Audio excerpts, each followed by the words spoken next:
What's up, Ohana Exotics, and welcome back to another episode. Today we're going to be taking a look at reptiles that have the most unique adaptations to survive in their biomes.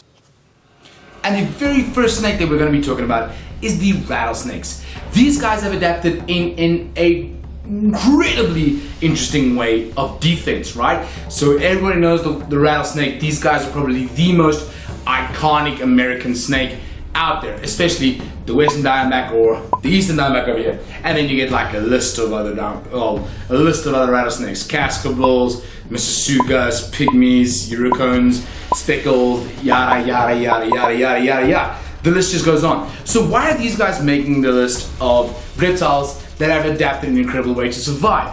Well, as you all know, they have that little thing on their tail that we call a rattle. And they actually use that as a primary defense to first warn when something's coming close, to first warn them that doesn't, hey, I am dangerous, do not try and mess with me, I will mess you up. So that rattle is actually an ultimate defense. Why would they need that though? I mean, these guys are loaded with venom. And I mean, rattlesnakes have nasty venom. Well, the reason for that is quite simple. They don't want to waste that venom as a defense. They'd rather spare that venom for when they actually have the opportunity to eat. Alright, and then what animal is next on our list of crazy adaptations? Well, let's take a look at the paradise flying snake. These guys are freaking amazing. They're snakes that can fly.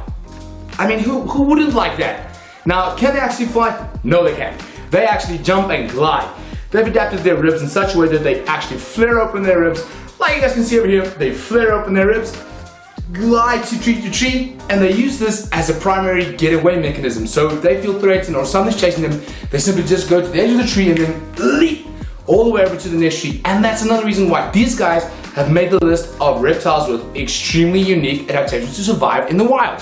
Next up is our first lizard species, the Mexican horned lizard. Now, why would these guys make the list? First of all, they look ridiculously cool. I mean, look at them. They're covered in spikes, and they kind of look like a frog with a tail, which is cool for me. And secondly is their defensive mechanism. Again, another interesting adaptation to defense.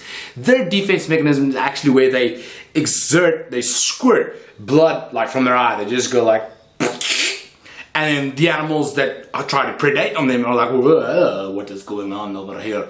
And then usually they have that little gap or window where that blood is spat in the animal that's trying to hunt them's eyes, and then they like go, and they're gone. So that is another extremely unique adaptation to survive. That's awesome. That prove again, reptiles are absolutely elite. Now, there is another pristine example of adaptations that I'm going to be telling you guys about, and that is the actual dragon. And I mean an actual dragon. A dragon that can legitimately fly. And that animal over there is the barred flying dragon, a lizard species from Thailand that has also adapted, like the paradise flying tree snake, to be able to actually glide. Now, what makes these guys so apex is they legitimately look like a freaking dragon. I mean, oh, it is amazing. I wish to the inner side of my core that we can have these guys available in South Africa, but yeah, we don't. So that sucks. But in any case, so these guys literally, they jump and then they elongate their ribs, and it literally looks like a freaking Viren that has wings to fly, and I think that is absolutely amazing. And they use that again as a primary getaway mechanism, but also a pristine hunting mechanism. So that is another animal that I think deserves to be on this video for reptiles that have made ridiculous adaptations to survive. Another interesting animal that comes all the way from Australia, which is weird that they're not making my list as often as I would have thought, but yes, is the jewel-eyed gecko. Now, what makes these guys so ridiculously cool? Because I mean, it's a gecko, and what could really be interesting about geckos other than feeding them to your vipers? Ha! That's a joke. That's a joke. That's a joke.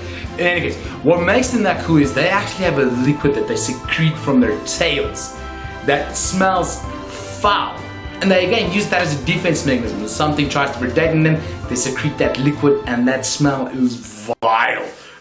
Very much similar to a hognose. Hognoses are also adapted into really incredible actors, more than snakes, to what I say. They fake death and also poop, like they fart, which is technically called musking, but they fart, and that also smells vile. And then that is what protects them from animals eating them, is them acting dead so good that they should get a freaking Oscar, but they haven't had one yet. Yeah, they're pretty interesting. But yeah, guys, that's going to be it for this video. I hope you guys enjoyed it. I hope you guys learned something. And if you guys like videos like this, where we go through little animals that have interesting adaptations, you know, maybe animals you guys haven't heard of, things like that, let me know down in the comments. In any case, from Han Exotics, you guys know I love you. Peace out.